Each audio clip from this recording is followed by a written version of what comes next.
आपको मालूम है कि एयर कंडीशनर्स की सलाहियत टनों के हिसाब से क्यों जांची जाती है? इसका वजन से कोई ताल्लुक नहीं, बल्कि इस बात का जवाब आपके तमाम अंदाजे गलत साबित कर देगा। एक मशहूर लतीफ़ा कुछ यूं है कि एयर कंडीशनर्स की तनसीब करने वाली एक कंपनी के नुमाइंदे ने एक मोमर खातून को बताया कि उनके कमरे में 4 टन का एयर कंडीशनर लगाया जाएगा। तो मोमर खातून का मुंह हैरत से खुला का खुला रह गया और वो कहने लगी, आप इतनी भारी चीज मेरे कमरे में कैसे लेकर आएंगे? वैसे मोमर खातून की हैरत इतनी बेजा भी नहीं थी, क्योंकि अक्सर लोग एयर कंडीशनर के टनों को उसका वजन समझ बैठते हैं, जबकि हकीकत यह है कि इसका वजन के साथ कोई ताल्लुक नहीं है।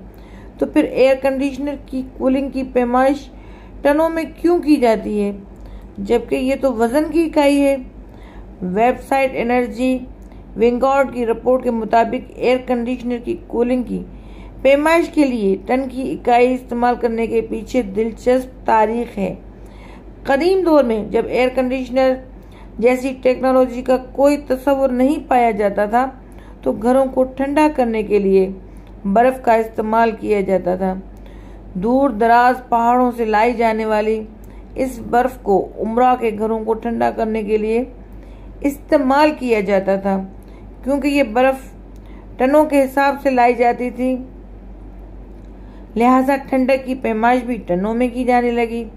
एयर कंडीशनिंग के माहिर के एलिसन डेलर बताते हैं कि 1 टन के एयर कंडीशनर से मुराद एक ऐसा एयर कंडीशनर है जो फी घंटा 12,000 ब्रिटिश थर्मल यूनिट BTU हरारत आपके कमरे से निकाल सकता है।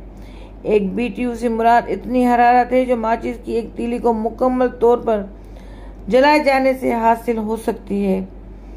मेरे प्यारों, अगर आपके पास 1 टन बर्फ हो तो उसे मुकम्मल तौर पर पिघलने के लिए 2,86,000 BTU हरारत की जरूरत होगी।